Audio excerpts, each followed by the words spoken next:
সুপ্রিয় শিক্ষার্থীবৃন্দ, আসসালামু আলাইকুম ওয়া রাহমাতুল্লাহ। তোমরা কেমন আছো সবাই? আশা করি সবাই ভালো আছো।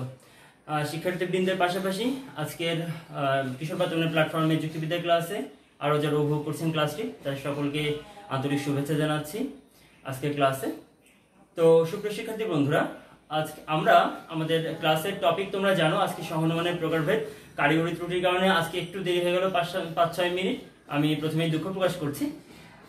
তোমরা জানো আমরা আজকে সহনমানের প্রকারভেদ নিয়ে আলোচনা করব। বাট ফার্স্টে আমাদের যে কাজটি সেটি হচ্ছে যে আগে আমরা যে টপিকটি আলোচনা করেছি সহনমানের সংস্থান এবং মূর্তি নিয়ে যে আলোচনা করেছি, এবং সেখানে বৈধ মূর্তির কথাগুলো বলেছিলাম আমরা।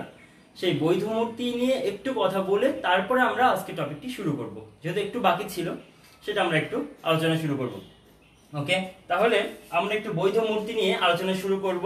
তোমাদের মনে আছে মনে হয় আমি তোমাদেরকে বলেছিলাম একটা ডিজিটের কথা বলেছিলাম। ওকে, একটা ডিজিটের কথা বলেছিলাম যে 4465, এটা মনে রাখতে। তোমাদের মনে আছে কিনা? এটা কি বলো তো? আমি যদি বলি এই 6টা কি, তোমরা একটু আমাকে কমেন্ট বক্সে সবাই জানিয়ে দাও যে এই 6 আসলে কি। আমি যে 4-4-6-5 বলেছিলাম, এর মধ্যে 6 এটা কি?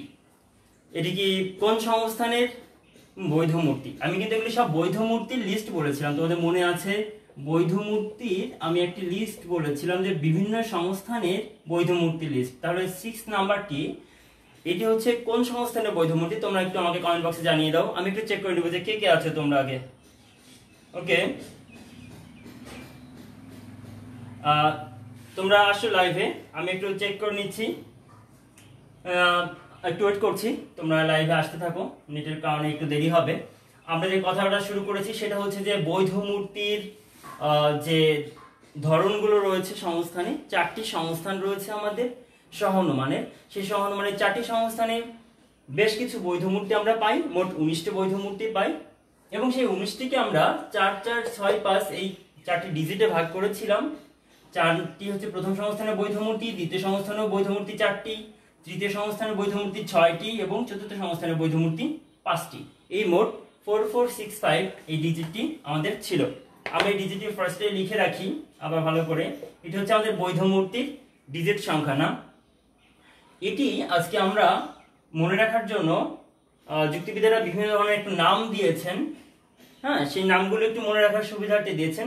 আমরা একটু চেষ্টা করব কিভাবে আমরা সহজে এগুলো মনে রাখতে পারি। ওকে, তাহলে একটু খেয়াল করো সুপ্রিয় শিক্ষার্থীবৃন্দরা, যেটা হচ্ছে প্রথম সংস্থানের বৈধ মূর্তিতে দেখো আমি কিছু নাম লিখেছি, বারবারা, কেলারেন্ট, দারি, ফেরিও। ওকে, তো আমাদের পরীক্ষায় এখান থেকে আসলে কি ধরনের কোশ্চেন আসতে পারে সেটা খুবই ইম্পর্টেন্ট। সেটা হচ্ছে কিভাবে কোশ্চেন আসতে পারে, দেখো প্রথম বলবে যে এমসিকিউ পার্টে যদি আসে, এমসিকিউ পার্টে বলবে যে কেলারেন্টটা দিয়ে দিল, এটা দিয়ে দিল, বললো এটি কোন সংস্থানের বৈধ মূর্তি। ওকে, দেখি তোমাদের লাইভটি আমি দেখতে পাচ্ছি কিনা। Yasmin Rumi third, thank you, answering করেছো, ধন্যবাদ। তো দেখো পরীক্ষা আসতে পারে যে কেলারেন্ট এই মূর্তিটি এটি হচ্ছে যে কোন সংস্থানের বৈধ মূর্তি। তাহলে তোমাকে মনে রাখতে হবে যে এই কেলারেন্ট শব্দটি বা এই যে এখান থেকে যে এখানে আসলে এসেছে এ এবং তোমাকে একটু বোঝাচ্ছে এগুলো কিভাবে লিখেছে। তাহলে কোশ্চেন আসবে যে কেলারেন্ট কোন সংস্থানের বৈধ মূর্তি, তুমি বলবে প্রথম সংস্থানের বৈধ মূর্তি। এটা হচ্ছে কোশ্চেন আসতে পারে এখান থেকে। তাহলে এখানে এই যে লিখেছে বারবারা, কেলারেন্ট, তাহলে এতগুলো শব্দ দিয়ে আসলে এরা কি লিখেছে? এরা আসলে মনে রাখার জন্য যেটা করেছে সেটা হচ্ছে যে দেখো সবগুলো কনসোনেন্ট রয়েছে, বাকি যে ভাওয়েলগুলো রয়েছে সেই ভাওয়েলগুলো থেকেই কিন্তু আসলে আমরা আমাদের সহনমানের যুক্তি বাক্যগুলি পাবো। ঠিক আছে, দেখো বারবারা এখানে এ এবং এই 3টি বাদে সব বি আর, তাই না? বাকিগুলো কনসোনেন্ট। তাহলে তোমরা বুঝতে পারছো এর মধ্যে যে ভাওয়েলগুলো রয়েছে, অর্থাৎ আমি 4টি ভাওয়েল আমরা নিয়ে আলোচনা, এ ই আই ও, আমাদের 4 ধরনের যুক্তি বাক্য, 4টি ভাওয়েলের নামে নামকরণ না, এ ই আই ও, ইউটা নাই। তাহলে এ ই আই ও তে দেখো আমরা এ পাচ্ছি, দ্যাট মিন্স এই সহনমানের যে আমাদের মূর্তি, রূপ বা মূর্তি, সেটি হচ্ছে এই মূর্তি। এটাতে আমরা দেখছো ই পাচ্ছি। একইভাবে দাড়ি শব্দ, এই দাড়ি এই শব্দটি থেকে আমরা কি পাচ্ছি? এ পাচ্ছি, আই পাচ্ছি এবং আই পাচ্ছি, বাকিগুলি কনসোনেন্ট। অর্থাৎ আমরা যে ওয়ার্ডগুলি পড়বো সেগুলির মধ্যে আমরা খেয়াল করব যে ভাওয়েলগুলো কিভাবে বিন্যস্ত রয়েছে। আমরা সেই ভাওয়েলগুলি সিরিয়ালি পেলেই আমরা আসলে সহানুমানের যে রূপ বা মূর্তি, বৈধ রূপ বা মূর্তি, সেটি পেয়ে যাব যুক্তি বাক্যের 3টি ফরম্যাট সিদ্ধান্ত সহ। ওকে, তাহলে দেখো যে আমরা এ আই আই এই 3টি যুক্তি বাক্য দ্বারা গঠিত সহানুমানের রূপটি পেয়েছি। এখানে আমরা কি পাচ্ছি? E I O. এখন একটা বিষয় হচ্ছে আমাদের আসলে এইভাবে এ এ এ ই এ ই এভাবে মনে রাখাটা টাফ, এভাবে মনে রাখাটা অনেক কষ্টকর। এজন্য আমরা যেটা করি সেটা হচ্ছে যে একটু তোমার গ্রিক বা ল্যাটিন ভাষায় এই ধরনের শব্দগুলি সাজিয়ে ওরা রেখেছে যেন আমাদের মনে রাখাটা সহজ হয়। সেক্ষেত্রে আমার একটু টেকনিক্যাল প্রবলেমের কারণে আমি আমার লাইভে তোমাদের কি কমেন্টগুলো দেখতে পাচ্ছি না। তোমরা কমেন্ট করবে, একটু পরে আমি এটা ঠিক হয়ে গেলে আমি এগুলো চেক করব। ওকে, প্লিজ এটা একটু চেক করেন তো যে এটা পাওয়া যায় কিনা এই ক্লাসটা। ওকে, তাহলে যেটা পাচ্ছিলাম আমরা যে এ এ এ এটা মনে রাখার জন্য আমরা তার ভিতরের রহস্যটা বুঝতে পেরেছি আসলে ঘটনাটা কি, কেন আমরা এভাবে লিখছি। আমরা ভিতরে ভাওয়ালগুলো দেখে আসলে যুক্তি বাক্যের যে ফরম্যাটটি রয়েছে, সন্ধানের যে রূপ বা মূর্তি রয়েছে সেটি মনে রাখার জন্য আমরা এভাবে মুখস্থ করবো। এখন এই সন্ধানের শব্দগুলো মনে রাখাটা খুব টাফ, তাই না? আমি একটু মুছে দিচ্ছি এগুলো মনে রাখা খুব টাফ। বারবারা, কিলারেন্ট, আমরা এগুলো মনে রাখার জন্য কিছু চালাকির আশ্রয় নিতে পারি। চালাকি বলতে যেগুলো আমাদের মনে রাখার জন্য খুব হেল্পফুল হবে, কিন্তু টেকনিক আমরা অবলম্বন করতেই পারি, তাই না? করতে পারি। দেখো, আমি যদি এই লাইনটা প্রথম সংস্থানের বৈধ মূর্তিগুলোকে মনে রাখতে চাই তাহলে আমি কি করতে পারি? তাহলে দেখো, একটা আমি যদি বলি সাপোজ বারবার মানে নাপিত, তোমরা জানো না, মানে জাস্ট মনে রাখার জন্য ছন্দ আমরা অনেক সময় করে থাকি, তোমরা জানো বাংলা সাহিত্য পড়তে যে কিংবা অন্য কিছু পড়তে যে আমরা বিভিন্ন সময় ছন্দের আশ্রয় নিই, তাই না? সাধারণ জ্ঞান পড়তে যে, তো এখন আমরা এই যুক্তিবিদ্যা পড়তে যে আজকে একটু ছন্দের আশ্রয় নিব মুখস্থ করার জন্য, পরীক্ষার জন্য। সেটা হচ্ছে বারবারা তো নাপিত, আমরা জানি বারবার মানে নাপিত। আমরা সাপোজ ধরে নিলাম বারবারাটাকে আমি নাপিত ধরে নিলাম বারবার পর্যন্ত। ওকে, তো এটাকে আমি নাপিত ধরে নিলাম, থ্যাংক ইউ। তো আমি এখন দেখতে পাচ্ছি ইসলামের পথে খুশি, তুমি তোমার নামটা লিখে দাও। তোমরা সবাই নিজের নিজের নামটা লিখে দিবে একটু, যে কে কোন আইডি থেকে ক্লাস করছে। যদি আমি জানি ইসলামের পথে খুশি হচ্ছে আমার কলেজের স্টুডেন্ট, ওর একজন অন্য নাম দিয়ে লিখেছে। ওকে, ফারজানা নাজিন ওয়ালাইকুম আসসালাম, শাহিয়া শুভ ওয়ালাইকুম আসসালাম। সকলকে স্বাগত জানাচ্ছি আবারও তোমাদেরকে ক্লাসে। আমি একটু দেরি করে ফেললাম তোমাদের সাথে কমেন্টে আনসার করতে। ওকে, তাহলে আমরা যদি বারবারাকে নাপিত ধরি, কিলারেন্ট শব্দটাকে সাথে একটা ক্লায়েন্ট শব্দে মিল রয়েছে না? ক্লায়েন্ট মানে ক্লায়েন্ট আসে না, কাস্টমার, ক্লায়েন্ট মানে মক্কেল নাকি? তো ক্লায়েন্ট আসে, কাস্টমার আসে, তো নাপিতের কাছে কাস্টমার আসছে, মানে ক্লায়েন্ট এসেছে। ক্লায়েন্ট কি এসেছে, কেন এসেছে? তার দাড়ি বড় হয়েছে। দাড়ি, সাপোজ দাড়ি, এখানে এই শব্দটাকে আমি বলছি দাড়ি না, তাহলে আমরা ধরে নিলাম যে তার দাড়ি বড় হয়েছে। আর না, মানুষের নামটা হচ্ছে ফেরিও। ফেরিও হচ্ছে একজন মানুষ, ফেরিওর দাড়ি বড় হয়েছে। ফেরিওর দাড়ি বড় হয়েছে, সে কাটতে মানে করোনা পরিস্থিতিতে তো কাটতে পারছে না, বুঝে নাই, অনেক বড় বড় হয়ে যাচ্ছে। তো দাড়ি বড় হয়েছে, সে ক্লায়েন্ট হিসেবে কোথায় গিয়েছে? বারবারের কাছে গিয়েছে, বারবারের কাছে গিয়েছে, নাপিতের কাছে গিয়েছে। জাস্ট মনে রাখার জন্য তুমি অবশ্যই মুখস্থ করবে ওয়ার্ডগুলো, বারবারা, কিলারেন্ট, দাড়ি, ফেরিও, ঠিক এভাবেই মুখস্থ করবে। বাট তোমার মনে রাখার সুবিধার্থে তুমি একটা টেকনিক অবলম্বন করলে বা একটি ছন্দ অবলম্বন করলে, যে ফেরিওর দাড়ি বড় হয়েছে তাই ক্লায়েন্ট হিসেবে সে বারবারার কাছে গিয়েছে, মানে পোশাকের দোকানে যায়নি, কোথায় গিয়েছে? নাপিতের কাছে গিয়েছে। তাহলে বুঝতে পারছো এই সেন্সটা আমরা এইভাবে গ্রো করব। ফেরিওর দাড়ি বড় হয়েছে তাই ক্লায়েন্ট হিসেবে সে বারবারার কাছে গিয়েছে। ক্লিয়ার? আশা করি এই পর্যন্ত তোমরা বুঝতে পেরেছো। তোমরা এ পর্যন্ত যারা বুঝতে পেরেছো তারা প্লিজ ইয়েস জানাও আমাকে কমেন্ট বক্সে যে তোমরা বুঝতে পেরেছো এই পর্যন্ত। এখন দেখো, আসি আমরা দ্বিতীয় সংস্থানে। দ্বিতীয় সংস্থানটিকে আমরা কিভাবে মনে রাখতে পারি? সেকেন্ডটাকে দেখো, এখানে রয়েছে সিজার, ক্যামিস্ট্রেস, ফেস্টিনো এবং বারোকো। ঠিক আছে, তো এটাকে যদি আমরা এভাবে মনে রাখার চেষ্টা করি যে বড়, উল্টো দিক থেকে আসি, হ্যাঁ, যে বড়, বারোকো থেকে আমি বড়টুকু রাখলাম, বড়, এটা আমি বললাম বাংলা ভাষায় বললাম বড়, হ্যাঁ বড়। আর ফেস্টিনোর ফেস্টিটুকু রাখলাম, যে বড় ফেস্টিভ্যাল আছে না, উৎসব।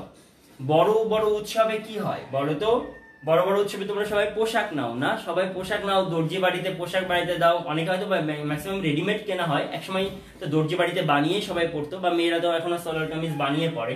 তো যাই হোক, দেখো বড় ফেস্টিভ্যাল, আমি যদি বারোকো থেকে বড় শব্দটুকিকে মনে গেঁথে নিই, আর ফেস্টিনো থেকে ফেস্টি এই শব্দটিকে ফেস্টিভ্যাল মনে করে নিই, বড় ফেস্টিভ্যাল মানে বড় উৎসবে আমরা কি করি? কেমিস্ট্রেস রয়েছে, আমরা এটিকে সেমিস্ট্রেস মনে করলাম। সেমিস্ট্রেস মানে দর্জি, তোমরা জানো। তোমরা সকলে জানো। তো এই যে দর্জির কাছে আমরা কি করতে যাই, দর্জির কাছে আমরা পোশাক বানাতে যাই, বড় উৎসবে বড় ফেস্টিভ্যালে সেমিস্ট্রেসের কাছে যাই, এবং সেমিস্ট্রেস তখন কি লাগবে বলো তো, এটা যদি রয়েছে সিজার, আমরা এমনিতে অন্যতে ওয়ার্ডের বানান স্পেলিং ভিন্ন, সেটা বানান ভিন্ন, বাট আমরা এইটাকে সিজার বা কাঁচি, কাঁচি আছে না, কাঁচি মনে করতে পারি। যে দর্জির তখন কি লাগবে, বড় বড় ফেস্টিভ্যালে দর্জির সেমিস্ট্রেসের কি লাগবে, তখন আরো কাঁচি লাগবে। তার এমনি সময় তার একটা কাঁচি দিয়ে হইতো, এখন তার আরো একটা হ্যান্ড লাগছে, মানে আরেকটা সে হেল্পার নিচ্ছে, সাহায্য করে, তার জন্য আরেকটা কাঁচি কিনতে হচ্ছে, মানে সিজার কিনতে হচ্ছে। তো এইভাবে তুমি মনে রাখতে পারো যে বড় ফেস্টিভ্যালে দর্জির আরো বেশি বেশি কাঁচি লাগে নাকি, মানে কাঁচি মানে যেটা দিয়ে কাটে। জাস্ট মনে রাখার সুবিধার্থে মজা করে তোমরা এইগুলো মনে রাখবে, তাছাড়া এইগুলো তোমাদের কাছে অনেক বেশি অড মনে হবে, এবং এটা মনে রাখার তোমাদের 1 মার্ক ছেড়ে দিতে হতে পারে। তাহলে আমাদের যেটা সুবিধা হবে সেটা হচ্ছে, তোমার যদি পরীক্ষা হঠাৎ করে আসলো বারোকো, বারোকো বললো এটি হচ্ছে কোন সংস্থানের বৈধ মূর্তি, তখন তুমি তুমি খুব কনফিউজড হয়ে গিয়েছো, প্রথম সংস্থান না তৃতীয় না তৃতীয়। তুমি তখন মনে রাখবে যে দ্বিতীয় সংস্থান তো এমন ছিল ব্যাপারটা, যে দ্বিতীয় সংস্থান হচ্ছে যে বড় ফেস্টিভ্যাল ছিল, বড় ফেস্টিভ্যালের সেমিস্টারে কি সেমিস্টারের কি লাগছিল, বড় বড় সিজার লাগছিল বা বেশি বেশি সিজার লাগছিল, এটা মনে রাখতে পারো। তাহলে এখানে বারোকো থেকে তুমি বড় পেলে, তাহলে বলা হয় এটা তো সেকেন্ড সংস্থান, এটা তো দ্বিতীয় সংস্থান, আনসারিংটা করে ফেললে দ্বিতীয় সংস্থানে এই সেন্সটা। ওকে, আমরা এই পর্যন্ত গেলাম। এরপরে তৃতীয় সংস্থান হচ্ছে 6টি, এটি তোমরা জানো এটি সবচেয়ে বেশি রয়েছে তৃতীয় সংস্থানে 6টি, এটাকে আমরা একটু অ্যাভয়েড করে ফেলি, আমরা চতুর্থ সংস্থানটার আগে চলে আসি। ওকে, চতুর্থ সংস্থানে চলে আসি। দেখো চতুর্থ সংস্থান রয়েছে ব্র্যামান্টিপ, ক্যামিনিস, ডিমারিস, ফেসাপো আর ফ্রেসিসন। ওকে, দেখো তুমি যদি এখান থেকে ম্যান শব্দটাকে গ্রহণ করো, ম্যান, এখানে রয়েছে মেন, ম্যান মেন। ওকে, আর দেখো এখানে রয়েছে ফেসাপো, এখানে তুমি যদি এই যে পুলিশ, পিওর পুলিশ ধরো, পিওতে পুলিশ মনে করো, ফেসাপো পুলিশ, আর সন, এসআই সন। ওকে, এসআই, তোমরা এসআই শব্দটা জানো, সাব ইন্সপেক্টর, এসআই, এসআই সন। আর মনে করো যে এই মারিস শব্দটা, ডিমারিস, এখানে তুমি এই মারিস শব্দটা তুমি একটা মানুষের নাম মনে করো, ডিমারিস নামটা মুখস্থ করে ফেলো, ডিমারিস হচ্ছে একটা নাম মনে করো, একটা মানুষের নাম ডিমারিস। তো ডিমারিস একজন পুলিশের নাম, পুলিশ অফিসারের নাম, পিওতে পুলিশ অফিসার, সাপোজ পিওতে পুলিশ অফিসার মনে রাখলাম। যে ফেসাপো মানে ডিমারিস হচ্ছেন একজন পুলিশ অফিসার, তার সন হয়েছে মানে তার সন্তান হয়েছে, তার কি হয়েছে, সন্তান হয়েছে, সেও আবার কি হয়েছে, এসআই হয়েছে, সাব ইন্সপেক্টর হয়েছে, পুলিশের সন্তান পুলিশ হয়েছে।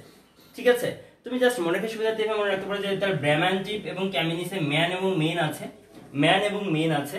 এখানে ম্যান মেন এটা দেখে তুমি বললো এটা চতুর্থ সংস্থানের, ম্যান মেন, ব্র্যামান্টিপ এবং ক্যামিনিস, মেন, মেন শব্দটা মানুষ মানুষেরা, জাস্ট এটা মনে রাখলে।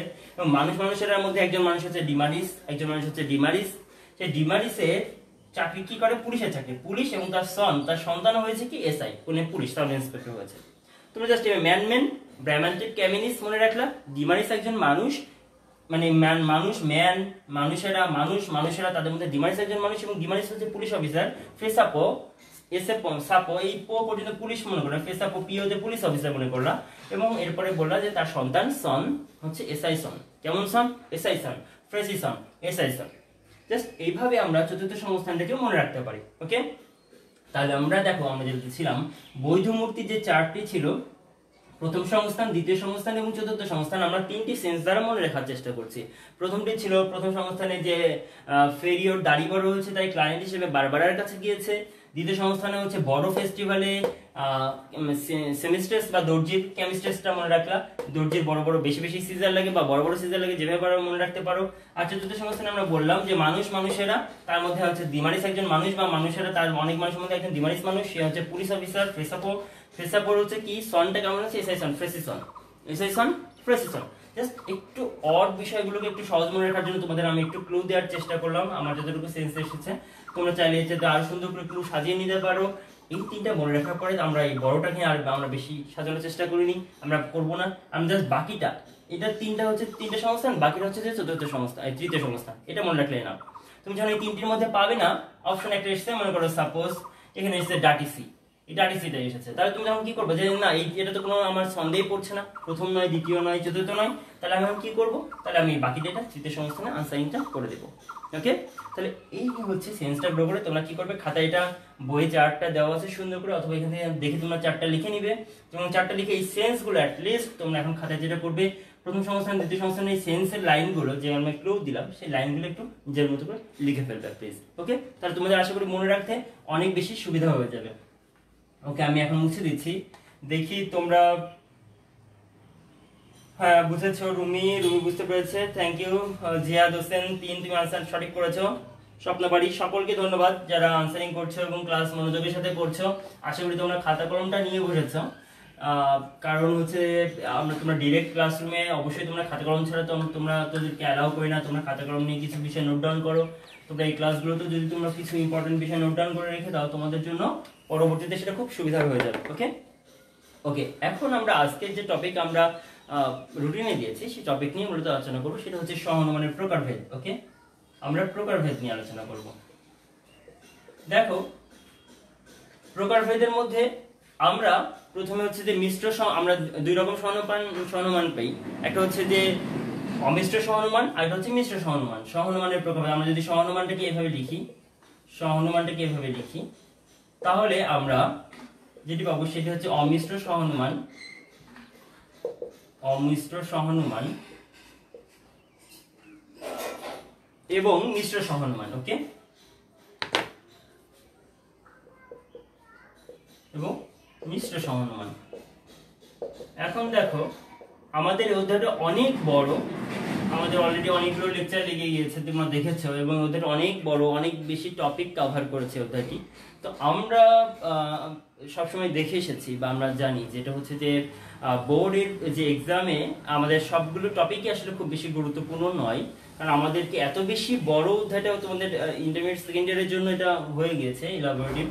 তো সেটা হচ্ছে যে এই জন্য আমরা কিছু টপিক হচ্ছে যে দেখি সবসময় হচ্ছে যে অ্যাভয়েড করে যাওয়া হয়, কিছু টপিক বেশি ইম্পর্টেন্স দেওয়া হয়। আমরা আমাদের যারা সুবিধার্থে আসলে সব টপিকগুলো টাচ করার চেষ্টা করছি। তো দেখো, অমিশ্র সহানুমান এবং মিশ্র সহানুমান বলতে কি বোঝানো হচ্ছে, আমরা যে যুক্তি বাক্যগুলো প্রকারভেদ করেছি আমাদের আগে তৃতীয় অধ্যায়ে যখন আমরা পড়েছি, তোমরা কলেজে ক্লাস করেছো, তোমরা জানো যুক্তি বাক্যগুলোর মধ্যে আমরা নিরপেক্ষ যুক্তি বাক্য পেয়েছি, প্রাকল্পিক যুক্তি বাক্য পেয়েছি এবং বৈকল্পিক যুক্তি বাক্য পেয়েছি। নিরপেক্ষ যুক্তি বাক্য, প্রাকল্পিক যুক্তি বাক্য, বৈকল্পিক যুক্তি বাক্য। আমরা এ পর্যন্ত সহানুমানের যে আলোচনাগুলো করে এসেছি সেগুলো হচ্ছে শুধুমাত্র নিরপেক্ষ যুক্তি বাক্য দ্বারা গঠিত সহানুমান, শুধুমাত্র নিরপেক্ষ যুক্তি বাক্য দ্বারা গঠিত সহানুমান। তাহলে আমাদের যুক্তি বাক্য কয় প্রকার আমরা জানি? নিরপেক্ষ হতে পারে, নিরপেক্ষ, প্রাকল্পিক এবং বৈকল্পিক। না, বৈকল্পিক। তো কথা হচ্ছে এই যে তিন ধরনের যুক্তি বাক্য আমাদের রয়েছে, এই তিন ধরনের যুক্তি বাক্য সহানুমান গঠন করতে যে যদি কখনো ওই নিরপেক্ষ যুক্তি বাক্যের সাথে প্রাকল্পিক যুক্তি বাক্য মিশিয়ে না ফেলা হয়, অর্থাৎ সহানুমানের যে তিনটি যুক্তি বাক্য রয়েছে, দুইটি আশ্রয় বাক্য এবং একটি সিদ্ধান্ত, সেই তিনটি যুক্তি বাক্য যদি একই প্রকার যুক্তি বাক্য দ্বারা গঠিত হয়, অর্থাৎ নিরপেক্ষ যুক্তি বাক্য দ্বারা গঠন করেছো, সকল মানুষ হয় মরণশীল, করিম হয় একজন মানুষ, করিম হয় মরণশীল, এখানে তিনটি যুক্তি বাক্য হচ্ছে নিরপেক্ষ যুক্তি বাক্য। সকল ধাতু হয় বিদ্যুৎ পরিবাহী, লোহ হয় একটি ধাতু, লোহ হয় একটি বিদ্যুৎ পরিবাহী ধাতু। তাহলে এখানে এই যে উদাহরণগুলো দিলাম, এই উদাহরণগুলো সবই হচ্ছে নিরপেক্ষ যুক্তি বাক্য। এভাবে প্রাকল্পিক যুক্তি বাক্য যদি সকলগুলো প্রাকল্পিক যুক্তি বাক্য দ্বারা গঠিত হয় তাহলে সেটা প্রাকল্পিক অমিশ্র সহানুমান। এইভাবে যদি একই রকম যুক্তি বাক্য দ্বারা কোনো সহানুমান গঠিত হয় তাহলে সেটা হচ্ছে অমিশ্র সহানুমান। আর যখন একাধিক ভিন্ন ভিন্ন প্রকারের যুক্তি বাক্য দ্বারা কোনো একটি সহানুমান গঠিত হয় সেটা হচ্ছে মিশ্র সহানুমান। মিশ্র মানে মিক্স, তোমরা বুঝতেই পারছো যে তিন ধরনের যুক্তি বাক্যের মধ্যে একাধিক যুক্তি বাক্য বা একাধিক ভিন্ন ভিন্ন যুক্তি বাক্য দ্বারা যদি কোনো সহানুমান গঠিত হয় সেটা হচ্ছে মিশ্র সহানুমান। এবং যদি একই প্রকার যুক্তি বাক্য দ্বারা কোনো সহানুমান গঠিত হয় তাহলে সেটা হচ্ছে অমিশ্র সহানুমান। আমরা অমিশ্র সহানুমানের নিরপেক্ষ সহানুমান নিয়ে আজ পর্যন্ত নিয়মগুলো সব পড়েছি এবং অন্যান্য উদাহরণগুলো পড়েছি, সহানুমানের নিয়মগুলো পড়েছি, আমরা এটা জানি। এবং প্রাকল্পিক যুক্তি বাক্যের তোমরা জানো প্রাকল্পিক যুক্তি বাক্য যদি সবগুলোই হচ্ছে প্রাকল্পিক যুক্তি বাক্য হয় তাহলে সেটা প্রাকল্পিক অমিশ্র সহানুমান।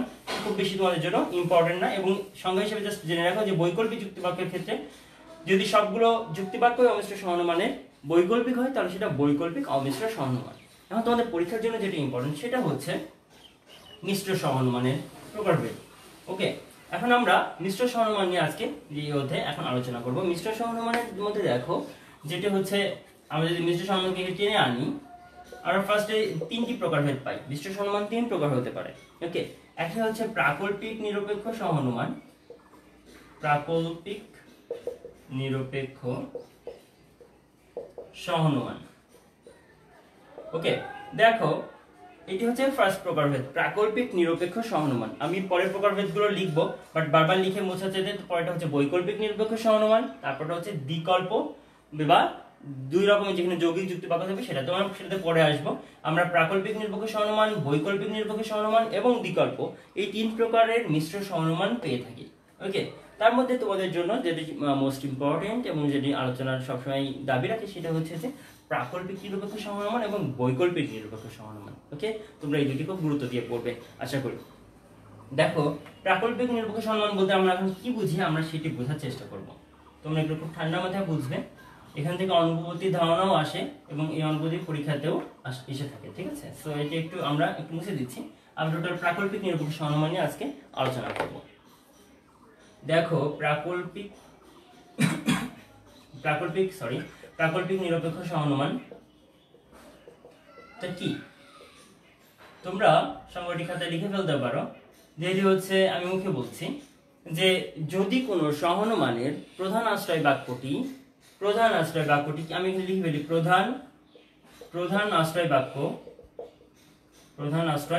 বাক্য কেমন হবে? প্রাকল্পিক হবে। প্রধান আশ্রয় বাক্যটি প্রাকল্পিক, অপ্রধান আশ্রয় বাক্যটি হবে নিরপেক্ষ এবং সিদ্ধান্তটিও নিরপেক্ষ। সিদ্ধান্ত হবে নিরপেক্ষ। দেখো, এমন ধরনের যদি কোনো সহানুমানের গঠন হয় তাহলে সেটাকে আমরা বলবো প্রাকল্পিক নিরপেক্ষ সহানুমান। ওকে, দেখি তোমরা ঠিক আছে, তোমরা সবাই বুঝতে পারছো, থ্যাংক ইউ। তাহলে এখন যেটা বলছি সেটা হচ্ছে যে প্রাকল্পিক নিরপেক্ষ সহানুমানের ক্ষেত্রে গঠনটা আমরা দেখছি।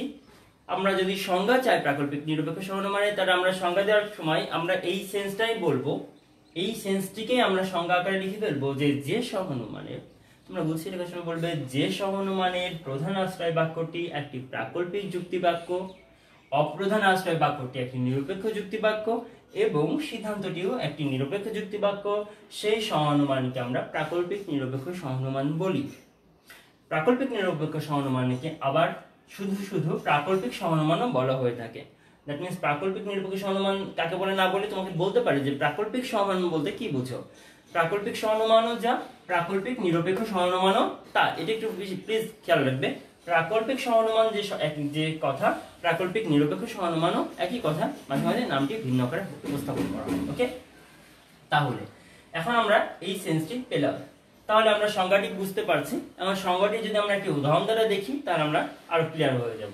দেখো, আমরা যদি বলি যে যদি বৃষ্টি হয় তাহলে মাটি ভিজবে। তোমরা সকলেই যুক্তিবাক্যের প্রকারভেদের সময় শিখেছো সম্বন্ধ অনুসারে যুক্তিবাক্যের প্রকারভেদে যে প্রাকল্পিক যুক্তিবাক্যের গঠনটি কেমন হয়। সেখানে যদি তবে এই শর্তটি উল্লেখ থাকে। কি থাকে? যদি তবে এই শর্ত দ্বারা যে যুক্তিবাক্য গঠিত হয় সেটি হচ্ছে প্রাকল্পিক যুক্তিবাক্য। তোমরা একটু মনে রাখার জন্য তোমাদের বলছি, যদি তবে এই শর্তটি উল্লেখ থাকে তাহলে এটি হচ্ছে একটি প্রাকল্পিক যুক্তিবাক্য যার দুইটি অংশ রয়েছে। আমাদের প্রাকল্পিক যুক্তিবাক্যের দুইটি অংশ থাকে, তোমরা আগে শিখেছো, আবার একবার রিপিট করছি। প্রথম অংশটি হচ্ছে পূর্বক এবং পরেরটি হচ্ছে অনুপ। তোমরা অনুজ শব্দটি জানো। অনুজ মানে ছোট, যে পরে এসেছে দুনিয়াতে, তাই না? ছোট ভাই বোনকে অনুজ বলা হয়। এবং পূর্বক যে পূর্বে এসেছে, বুঝতেই পারছো। এই বাক্যের পূর্বের অংশ হচ্ছে পূর্বক, শেষের অংশ বা পরের অংশ হচ্ছে অনুপ। এই শব্দের দুটি খেয়াল রাখতে হবে। এটি হচ্ছে পূর্বক, এটি হচ্ছে অনুপ। তাহলে আমি প্রথমে এটি একটি প্রধান আশ্রয় বাক্য লিখলাম। এটা একটি প্রধান আশ্রয় বাক্য লিখলাম যে যদি বৃষ্টি হয় তাহলে মাটি ভিজবে। এরপরে আমি একটি নিরপেক্ষ যুক্তি বাক্য লিখলাম যে বৃষ্টি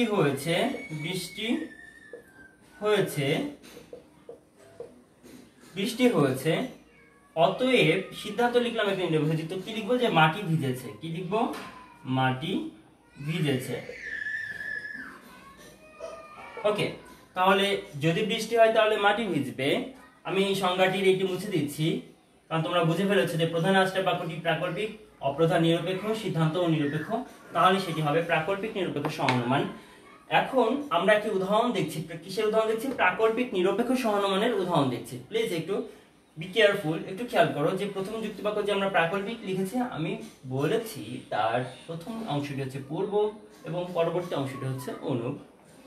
আমরা পূর্বকে স্বীকার করে নিয়েছি, অর্থাৎ বৃষ্টি হয়, যদি বৃষ্টি হয় কথা ছিল তো বৃষ্টি হয়েছে স্বীকার করে নিয়েছি, তাহলে আমরা অনুককেও স্বীকার করে নিয়েছি, অতএব মাটি ভিজেছে।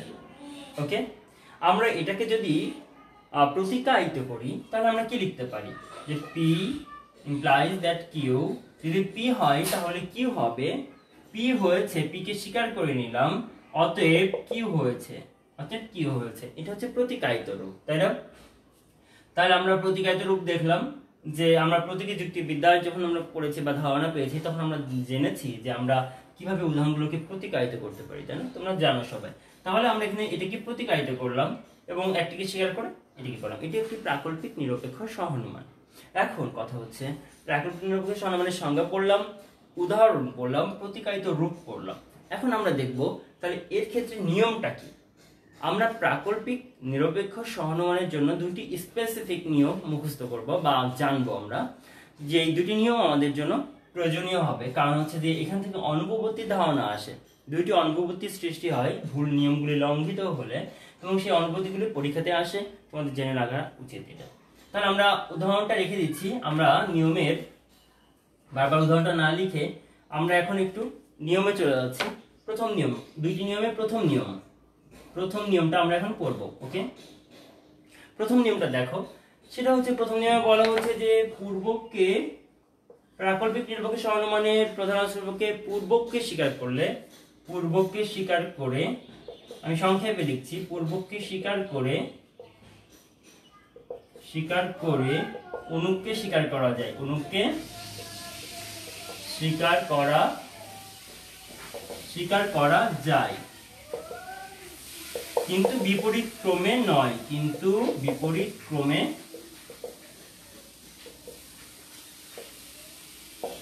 ওকে ডিয়ার স্টুডেন্টস, একটু খেয়াল করো আমি কি বলতে যাচ্ছি। আমি বলতে যাচ্ছি যে পূর্বককে স্বীকার করে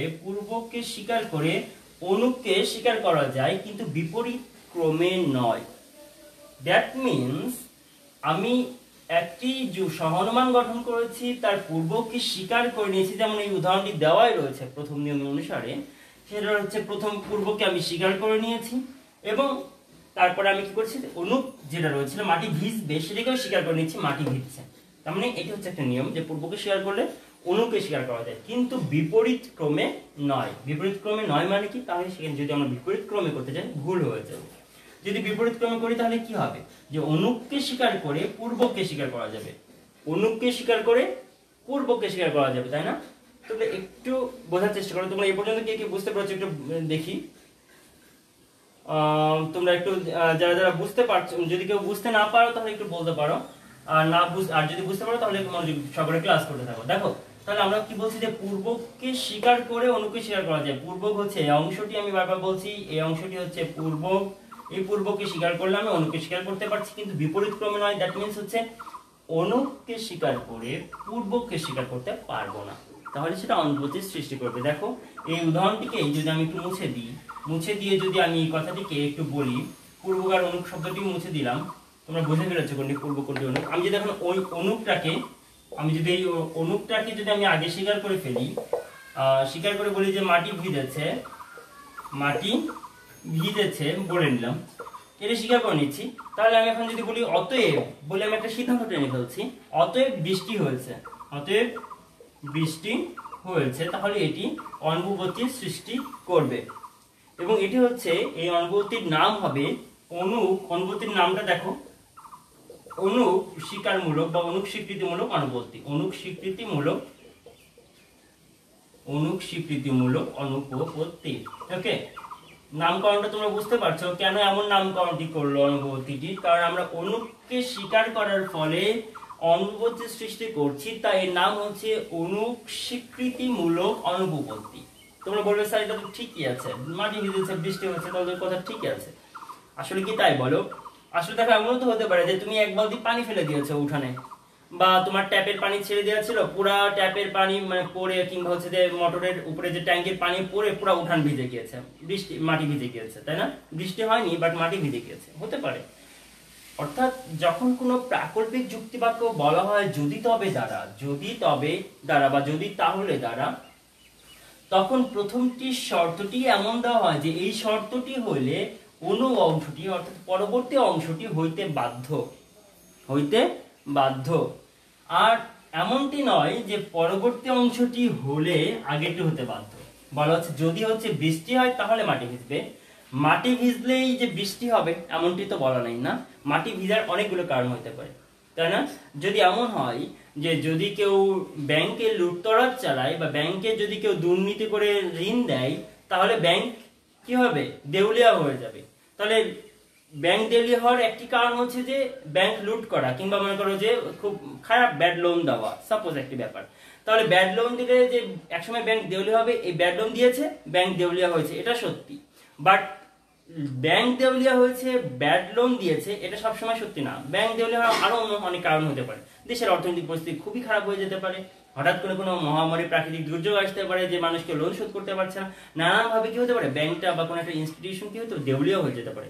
বাট তোমরা বুঝতে পারছো যে যদি বলে যে শর্তটা দেওয়া থাকে সেটি যদি শর্ত পালন করা হয় তাহলে ফলাফল হতে বাধ্য।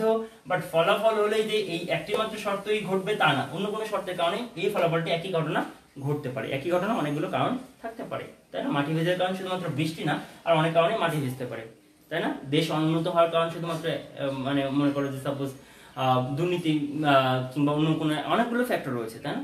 দ্যাট মিনস শর্তটি উপস্থিত থাকলে ফলাফল হবে, বাট ফলাফল উপস্থিত থাকলে যে শর্তটি থাকবে এমনটি নয়। কথাটি খুব গুরুত্বপূর্ণ, মনে রাখবে। তাহলে আমরা প্রথম নিয়মটি দেখলাম, পূর্বকে স্বীকার করে অনুকে স্বীকার করা যায়, কিন্তু অনুকে স্বীকার করে পূর্বকে স্বীকার করা যায় না। যদি আমরা অনুকে স্বীকার করে পূর্বকে স্বীকার করতে চাই তাহলে একটি অনুপপত্তির সৃষ্টি হয়, তার নাম হচ্ছে অনুক স্বীকৃতিমূলক অনুপপত্তি। ওকে, আমরা এই পর্যন্ত প্রথম নিয়মটা বুঝে ফেললাম। ওকে, এ পর্যন্ত কে কে বুঝতে পেরেছো দেখি, খেয়াল করো। বুঝতে পারছি Emon Ahmed, thank you very much. Okay, তাহলে আমরা প্রথম নিয়মটি মুছে ফেললাম। এখন দেখো দ্বিতীয় নিয়মটি হচ্ছে যে অনুকে অস্বীকার করে পূর্বককে অস্বীকার করা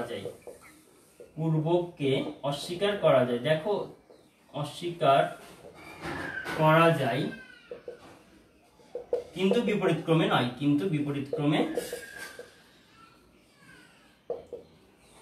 ক্রমে নয়। একইভাবে কথাটা লেখা সাজানো হয়েছে। তোমরা প্লিজ কথার মধ্যে কথা পেঁচিয়ে ফেলবে না। এগুলো খুব সিম্পল, ক্লিয়ার করে যদি তোমরা একটু বুঝো ঠান্ডা মাথায়, তাহলে খুব সহজ হয়ে যাবে। এখানে খুব খেয়াল করো, আমরা পূর্বকের ক্ষেত্রে স্বীকারের কথা বলছিলাম। পূর্বক যখন আমরা ধরে নিচ্ছি দ্বিতীয় অস্ট্রেয় বাক্যে, তখন বলছি পূর্বকে স্বীকার করে সিদ্ধান্ত অনুকে স্বীকার করছিলাম।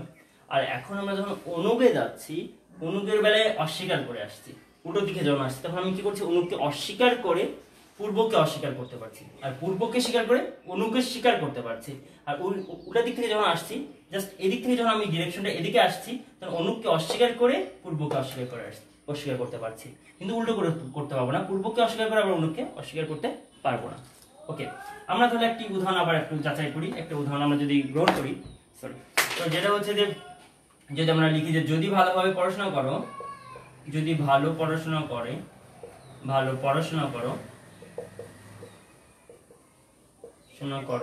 তাহলে ভালো ফল করবে।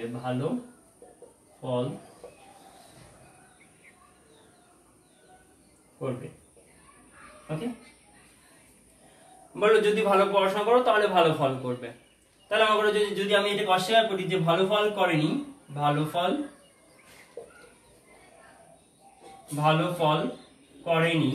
অন্যান্য শর্তগুলো অনুপস্থিত, তাহলে অতএব কি করেনি? ভালো পড়াশোনা